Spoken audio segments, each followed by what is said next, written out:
Good morning to everyone. Our next topic is OSI security architecture. அதாவது cryptography and network செக்யூரிட்டியில் வந்து OSI security architecture அப்படிங்கிறது வந்து ரொம்ப ஒரு முக்கியமான ஒரு கான்செப்ட்டு. ஸோ இதில் வந்து நம்ம என்ன பண்ண போகிறோம் அப்படின்னு பார்த்தீங்கன்னா, லாஸ்ட் வீடியோஸில் நம்ம சொன்ன மாதிரி கிரிப்டோகிராஃபியில் என்னென்ன அட்வான்டேஜஸ்லாம் நம்ம யூஸ் பண்ணோம், அதை வந்து பார்த்தீங்கன்னா எப்படி வந்துட்டு ஒரு ஸ்டாண்டர்டாக வந்து எப்படி ப்ரொவைட் பண்ணுறது, ப்ரெசென்ட் பண்ணுறது அப்படிங்கிறத வந்துட்டு நம்ம ஓஎஸ்ஐ செக்யூரிட்டி ஆர்கிடெக்சரில் வந்துட்டு கொடுத்துருக்காங்க. ரைட், இப்போது வாட் இஸ் ஓஎஸ்ஐ? ஓஎஸ்ஐ அப்படிங்கிறது வந்து ஃபஸ்ட்டு என்ன? Open system inter connection. OSI அப்படிங்கிறது வந்துட்டு ஓப்பன் சிஸ்டம் இன்டர் கனெக்ஷன். இந்த செக்யூரிட்டி ஆர்கிடெக்சர் வர்றதுக்கு முன்னாடி, அதாவது இந்த ஓஎஸ்ஐ ஆர்கிடெக்சரை பற்றி நீங்கள் முன்னாடியே படிச்சிருப்பீங்க. கம்ப்யூட்டர் நெட்வொர்க்ஸ் நிறைய வந்து சப்ஜெக்டில் வந்து அது ஒரு இம்பார்ட்டன்ட் டாபிக் அப்படின்னு, that is 7 layers of OSI அப்படின்னு சொல்லுவாங்க. அது என்னென்ன அப்படின்னு பார்த்தீங்கன்னா உங்களுக்கு தெரிஞ்சிருக்கும். அப்ளிகேஷன், ப்ரெசன்டேஷன், செஷன், டிரான்ஸ்போர்ட், அதுக்கப்புறம் நெட்வொர்க், டேட்டா லிங்க், அதுக்கப்புறம் வந்து ஃபைனலாக வந்து பார்த்தீங்கன்னா ஃபிசிக்கல் லேயர். இந்த 7 layers ஆஃப் ஓஎஸ்ஐ சர்வீசஸ் பற்றி எல்லாருக்கும் நமக்கு தெரியும். ஸோ இந்த 7 layers ஆஃப் ஓஎஸ்ஐக்குள்ளே நடக்கிற செக்யூரிட்டி எப்படி இருக்கும் அப்படிங்கிறத பற்றி தான் நம்ம இந்த ஆர்கிடெக்சரில் வந்து நம்ம இப்போ பார்க்க போகிறோம். Right, okay.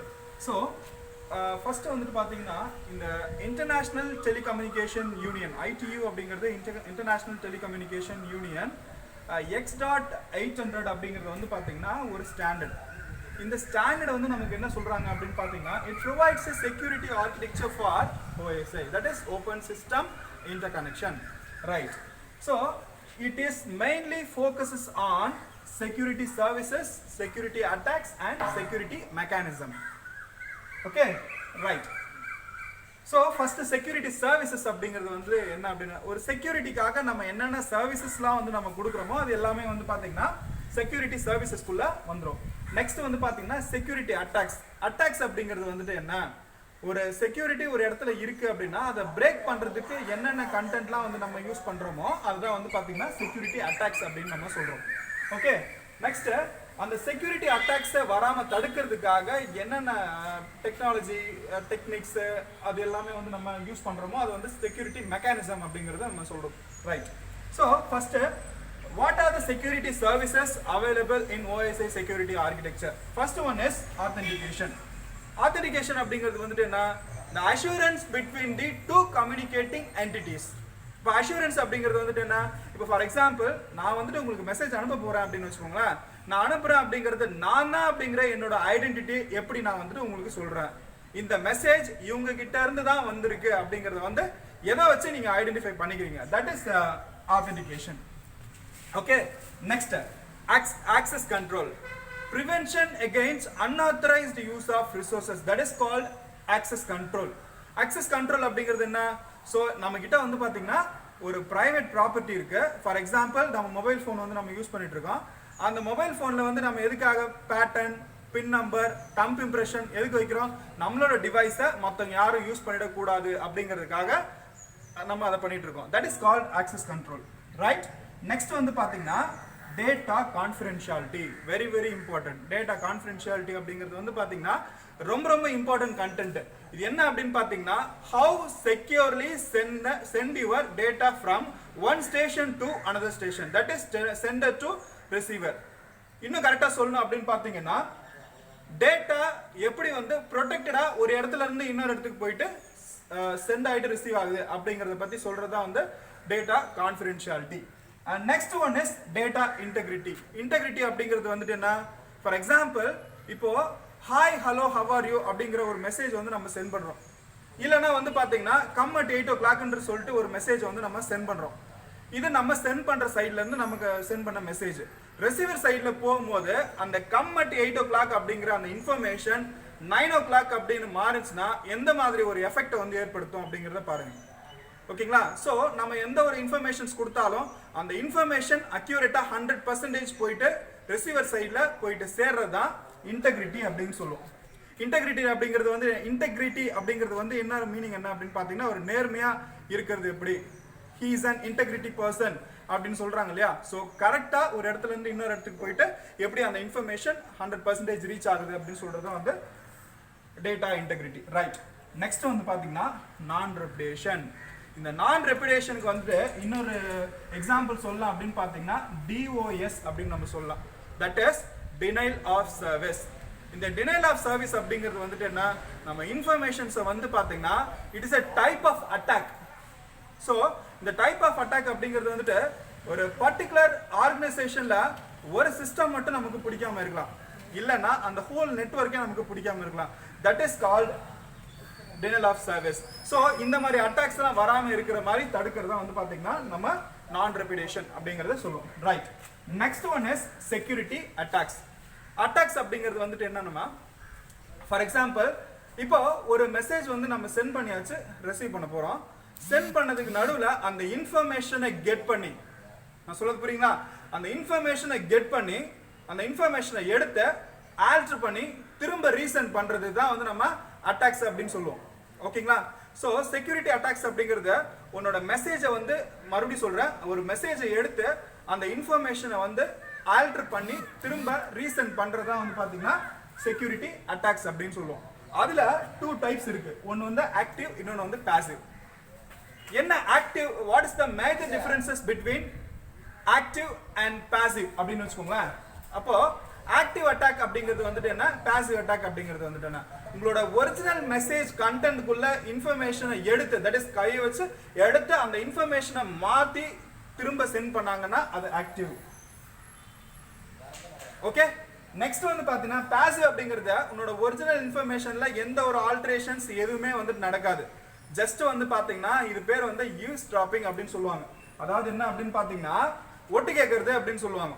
என்ன பண்ணுவாங்கன்னு பாத்தீங்கன்னா ரெண்டு informations, that is centre and receiver வந்துட்டு இன்ஃபர்மேஷன்ஸை வந்து டிரான்ஸ்ஃபர் பண்ணிட்டு இருக்கும் போது எந்த கண்டென்ட் வழியா, தட் இஸ் எந்த ஒரு கம்யூனிகேஷன் மீடியம் வழியா எந்த ரூட் வழியா வந்து ரெகுலரா வந்து டிரான்ஸ்ஃபர் ஆயிட்டு இருக்கு அந்த கண்டென்ட்டை மட்டும் தெரிஞ்சுக்கிட்டு, ஸோ அதுக்கு அந்த இன்ஃபர்மேஷன்ஸை வந்து எப்படி வந்துட்டு நம்ம எடுத்து அதை அட்டாக் பண்றது அப்படின்னு சொல்றது வந்து பாத்தீங்கன்னா பாசிவ் அட்டாக் சொல்லுவாங்க. ஸோ மறுபடியும் சொல்றேன், ஆக்டிவ் அட்டாக்கும் பாசிவ் அட்டாக்கும் ரெண்டுத்துக்கும் இருக்கிற டிஃபரன்ஸ் என்ன அப்படின்னு பாத்தீங்கன்னா, active attacks is mainly focuses on your message. So passive attacks அப்படிங்கிறது வந்து மெசேஜ்ல வந்து எந்த ஒரு ஆல்டரேஷனும் நடக்காது, ஜஸ்ட் eavesdropping பண்ணுவாங்க இங்க. ஓகேங்களா? சோ அதுல வந்து பாத்தீங்கன்னா ஆக்டிவ் அட்டாக்ஸ்ல வந்து 4 டைப்ஸ் இருக்கு. masquerade, replay, modification of messages and last one is denial of service. அதே மாதிரி passive attacksல list of message contents and traffic analysis. So first one active attacks பார்க்கலாம். ஆக்டிவ் அட்டாக்ஸ் அப்படிங்கிறது வந்துட்டு என்ன, masquerade. masquerade அப்படிங்கிறது first என்னன்றது சொல்றேன். So for example one entity pretends to be a different entity. எப்படி சொல்றாங்க அப்படின்னு பாத்தீங்கன்னா, இப்போ நம்ம ஒரு எக்ஸாம்பிளுக்கு நம்ம சொல்லணும் அப்படின்னு பாத்தீங்கன்னா, ஒரு ஹாய் அப்படின்ற ஒரு மெசேஜ் நம்ம வந்து உங்க ஃப்ரெண்டுக்கு அனுப்புறோம்னு வச்சுக்கோங்க. இப்போ நான் என்னோட மெசேஜை ஹாய் அப்படின்னு அனுப்புறேன் அப்படின்னா HAI அப்படிங்கறத வந்து நான் யூஸ் பண்ணுவேன். சில பேர் என்ன பண்ணுவாங்க அப்படின்னு பார்த்தீங்கன்னா HI அப்படிங்கிறது யூஸ் பண்ணுவாங்க. ஸோ ஒவ்வொருத்தருக்கும் ஒவ்வொரு விதமான ஒரு இன்டர்நெட் லாங்குவேஜ் அப்படிங்கிறது வந்துட்டு இருக்கு. இப்போ அதை பார்த்து அந்த இன்ஃபர்மேஷனை வந்து இந்த கம்பல்சரி இந்த இன்ஃபர்மேஷன் இவங்க கிட்ட இருந்து தான் வந்திருக்கு அப்படிங்கிறது மாதிரி நமக்கு தெரியும். ஃபார் எக்ஸாம்பிள் உங்களோட ஐடென்டிட்டி எடுத்து உங்களை மாதிரியே நடிச்சு நான் என்ன அந்த இன்ஃபர்மேஷனை உங்களுக்கு சொன்ன உடனே நீங்க என்ன பண்ணுவீங்க அப்படின்னு பாத்தீங்கன்னா, நம்ம ஃப்ரெண்டு தான் நமக்கு மெசேஜ் அனுப்பிச்சிருக்காரு, அவர் ஏதோ கேட்கிறாரு அப்படின்னு உங்க ஃப்ரெண்டா என்ன நினைச்சுக்கிட்டு நீங்க என்ன பண்ணீங்க, உங்களோட கண்டென்ட்டை, உங்களோட சீக்ரெட் கண்டென்ட் ஏதோ இருந்தா, தட் இஸ் ஆத்தென்டிகேட்டட் கண்டென்ட் வந்து எனக்கு அனுப்பிச்சிருங்க. உங்க நேம் என்ன, உங்க ரெஜிஸ்டர் நம்பர் என்ன, சம்திங் ஏதாவது ஒரு இம்பார்ட்டன்ட் கண்டென்ட் ஏதாவது நான் கேட்கறேன்னா நம்ம ஃப்ரெண்டு தானே கேட்கறான் அப்படின்னு சொல்லிட்டு கொடுத்துருங்க. ஆனா நான் யாரு, நான் ஃப்ரெண்டு கிடையாது. நான் வந்து பாத்தீங்கன்னா ஒரு டிஃப்ரெண்ட் பர்சன், உங்களோட ஃப்ரெண்டு மாதிரியே நடிச்சு உங்ககிட்ட இருந்து அந்த கண்டென்ட்டை வாங்கிட்டேன். That is called masquerade. Right. And next one is replay attack. இந்த ரீப்ளே அட்டாக் அப்படிங்கிறது வந்துட்டு என்ன அப்படின்னு பாத்தீங்கன்னா, ஃபர்ஸ்ட் சொன்ன மாதிரி தான், ஒரு இன்ஃபர்மேஷன்ஸ் கண்டென்ட்டை எடுத்து நடுவுல இருந்து கேப்சர் பண்ணி அந்த கண்டென்ட்ல இருக்கிற இன்ஃபர்மேஷன்ஸை மாத்தி திரும்ப ரீட்ரான்ஸ்மிட் பண்றதோட ஆபரேஷன் பேர் தான் வந்து ரீப்ளே அட்டாக் அப்படின்னு சொல்லுவோம். ஓகேங்களா? ஸோ இது வந்து replay attack. Next modifications of messages அப்படிங்கிறது வந்துட்டு என்ன, மாடிஃபிகேஷன்ஸ் ஆஃப் மெசேஜ் அப்படின்னு வச்சுக்கோங்களேன். ஒரு பெரிய பேராகிராஃப் இருக்குன்னா நம்ம வந்து பாத்தீங்கன்னா ஹைலைட்டர் பென் அப்படிங்கிறது ஒன்று நம்ம யூஸ் பண்றோம் இல்லைங்களா டே டு டே லைஃப்ல. எதுக்காக ஹைலைட்டர் பென் நம்ம யூஸ் பண்றோம்? இப்போ அந்த பேராகிராஃப்ல சென்சிட்டிவ் இன்ஃபர்மேஷன்ஸ் எது அப்படிங்கறத வந்து இதான் சென்சிட்டிவ் இன்ஃபர்மேஷன்ஸ் அப்படிங்கறத நம்ம ஹைலைட் பண்ணி காமிக்கிறோம். அந்த மாதிரி ஒரு கண்டென்ட் ஒரு பெரிய பேராகிராஃப் நம்ம சென்ட் பண்றோம்னா அந்த சென்சிட்டிவ் இன்ஃபர்மேஷன்ஸை ரீப்ளேஸ் பண்ணிட்டு அந்த கண்டென்ட்டை திரும்ப அனுப்புறது. That is modification of messages. ஓகேவா? ஸோ நெக்ஸ்ட் வந்து பார்த்தீங்கன்னா denial of service. Denial of service பற்றி நான் இங்கேயே வந்து சொல்லிட்டேன். இது என்ன அப்படின்னு பார்த்தீங்கன்னா, so it has a specific target or specific network. ஒரு நெட்வொர்க்ல எனக்கு பிடிக்காத ஒரு சிஸ்டம் இருக்கலாம், அந்த சிஸ்டம் மட்டும் நான் அட்டாக் பண்ணா போதும், அது ஒரு டைப். இன்னொரு டைப் என்ன அப்படின்னு பார்த்தீங்கன்னா, அந்த நெட்வொர்க்கே எனக்கு பிடிக்கல, அந்த நெட்வொர்க்கே ஃபுல்லா கொலாப்ஸ் பண்ணணும் அப்படின்னு சொல்றது இன்னொரு type. That is called denial of service. Denial of சர்வீஸ்ல வந்து பாத்தீங்கன்னா 2 டைப்ஸ் இருக்கு. ஒன்னு வந்து DOS, இன்னொன்னு வந்து பாத்தீங்கன்னா DDoS அப்படின்னு சொல்லுவோம். What is DDoS? Distributed denial of service. But distributed denial of service அப்படிங்கிறது வந்துட்டு என்ன, எனக்கு பிடிக்காத ஒரு பர்டிகுலர் பர்சன் அந்த நெட்வொர்க்ல இருக்காங்க அப்படின்னா அவங்கள மட்டும் நான் மட்டுமே தனியா வந்து அட்டாக் பண்ணனா அது DOS. ஓகேங்களா? நான் என்ன பண்றேன் அப்படின்னு பார்த்தா, என்ன மாதிரி என்னோட ஃப்ரெண்ட்ஸ் எல்லாத்தையும் ஒரு 4-5 பேர் சேர்த்துக்கிட்டு அந்த ஸ்பெசிஃபிக் டார்கெட்டை மட்டும் அட்டாக் பண்ணாதுன்னா டிஸ்ட்ரிபியூட்டட் டெனியல் ஆஃப் சர்வீஸ். என்னோட ஒர்க்கை நான் ஷேர் பண்ணிட்டு அவங்க ஷேர் பண்ண எல்லா மூலமா அந்த ஸ்பெசிஃபிக் டார்கெட்டை நான் வந்து அட்டாக் பண்ணேன் அப்படின்னா அது டிஸ்ட்ரிபியூட்டட் டெனியல் ஆஃப் சர்வீஸ் அப்படிங்கிறதுக்குள்ள அந்த கண்டென்ட் வந்து நமக்கு வரும். சரியா? And next last one is security mechanisms. And the security mechanisms, the first type is encipherment. Encipherment is nothing but converting a plain text into ciphertext. அதாவது original மெசேஜ்ல இருந்து எப்படி வந்துட்டு encrypted message, that is ciphertext எப்படி convert ஆகுது அப்படிங்கிற அந்த ப்ராசஸோட name வந்து encipherment. ஓகேவா? நெக்ஸ்ட் வந்து பாத்தீங்கன்னா டிஜிட்டல் சிக்னேச்சர். டிஜிட்டல் சிக்னேச்சர் அப்படிங்கிறது வந்துட்டு என்ன, எதுக்காக நம்ம டிஜிட்டல் சிக்னேச்சர்ஸ் அப்படிங்கறத வந்து யூஸ் பண்றோம், அதாவது authentication purpose. That is a purest form of authentication கூட சொல்லலாம். ஆத்தென்டிகேஷன்ல இருந்து வந்து டெரைவ் ஆனது தான் வந்து பாத்தீங்கன்னா digital signature. that is purest form of authentication. இது நான் அப்படின்னு சொல்லிட்டு 100% accuracy சொல்றது வந்து டிஜிட்டல் சிக்னேச்சர். நெக்ஸ்ட் வந்து பாத்தீங்கன்னா டிராஃபிக் பேடிங். டிராஃபிக் பேடிங் அப்படிங்கிறது வந்துட்டு என்னன்னு பாத்தீங்கன்னா, ஒரு இன்ஃபர்மேஷன்ஸ் நம்ம சென்ட் பண்ணும்போது அது கூட சம் டேட்டா வந்து ஆட் பண்றது. பேடிங்னால என்னன்னு பாத்தீங்கன்னா ஆடிங் அர்த்தம். அப்போ டிராஃபிக் ரிலேட்டட் இன்ஃபர்மேஷன்ஸை நம்ம ஒரிஜினல் மெசேஜ் கூட சேர்ந்து அனுப்புறது தான் வந்து பாத்தீங்கன்னா traffic padding. And next one is routing control. ஓகேங்களா? ரவுட்டிங் கண்ட்ரோல் அப்படிங்கிறது வந்துட்டு என்ன, இப்போ ஒரு கண்டென்ட் வந்து 2 டைப்ஸ் நம்ம நெட்வொர்க்ல வந்து படிச்சிருக்கோம். பாக்கெட் ஸ்விட்சிங் அண்ட் சர்க்யூட் ஸ்விட்சிங் அப்படின்னு சொல்லிட்டு 2 டைப்ஸ் வந்து படிச்சிருக்கோம். அந்த பாக்கெட் ஸ்விட்சிங் அப்படிங்கிறது வந்து பாத்தீங்கன்னா எந்த இடத்து வேணாலும் போகலாம், எப்படி வேணாலும் போகலாம், ஆனா டார்கெட் உனக்கு இதுதான், போய் சேர்ந்த இடம் இதுதான் அப்படிங்கிறது வந்து பாக்கெட் ஸ்விட்சிங் சொல்லுவோம். வெர்ச்சுவல் சர்க்யூட் ஸ்விட்சிங் அப்படிங்கிறது வந்துட்டு என்னன்னா, இட் ஹாஸ் சம் டெடிகேட்டட் பாத். அப்போ அந்த டெடிகேட்டட் பாத் இருக்கும், நீ இப்படி போனா மட்டும்தான் நீ அங்க போயிட்டு ரீச் ஆக முடியும் அப்படின்னு சொல்றது. ஓகேங்களா? சோ அந்த மாதிரி ஒரு ரூட் எப்படி உன்னோட இன்ஃபர்மேஷன்ஸ் ஒரு இடத்துல இருந்து இன்னொரு இடத்துக்கு டிரான்ஸ்ஃபர் ஆக போகுது அப்படிங்கறத சொல்றதுக்கான வந்து பாத்தீங்கன்னா இந்த routing control. And finally notarization.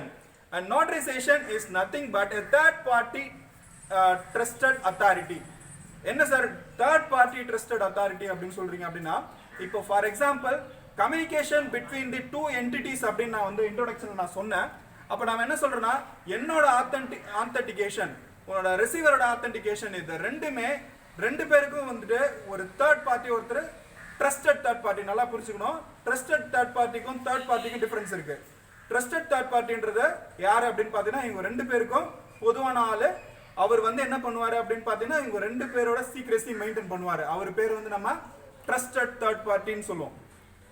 Third பார்ட்டின்னு சொல்லிட்டுனா அவங்க பேர் வந்து வேற meaning. That is hacker, cracker, attacker, intruders அப்படின்னு சொல்றவங்க தேர்ட் பார்ட்டி. ஸோ அவங்க வந்து பாத்தீங்கன்னா entirely different from your authentication. அவங்க வந்து பாத்தீங்கன்னா இதுக்கு அதுக்கும் சம்பந்தமே கிடையாது. அவங்க வந்து நமக்கு ஒரு ஆப்போனன்ட் பர்சன் மாதிரி. அப்போ தேர்ட் பார்ட்டினாலே ஆப்போனன்ட் பர்சன்.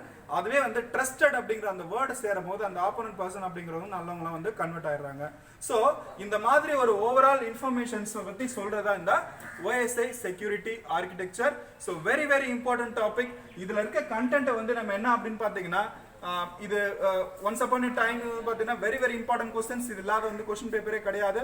பட் இருந்தாலும் இந்த இன்ட்ரோடக்ஷன் ஆஃப் OSI செக்யூரிட்டி ஆர்கிடெக்சர்ல ஃபியூச்சர்ல ஃபார் எக்ஸாம்பிள் நீங்க ஒரு கிரிப்டோகிராஃபர் ஆர் ஸ்டெக்னோகிராஃபர், நெக்ஸ்ட் வந்து பாத்தீங்கன்னா ஒரு டிராஃபிக் அனலைசர், அந்த மாதிரி ஏதாவது ஒரு டெசிக்னேஷன் நீங்க சூஸ் பண்ணீங்க அப்படின்னா OSI security plays a major role.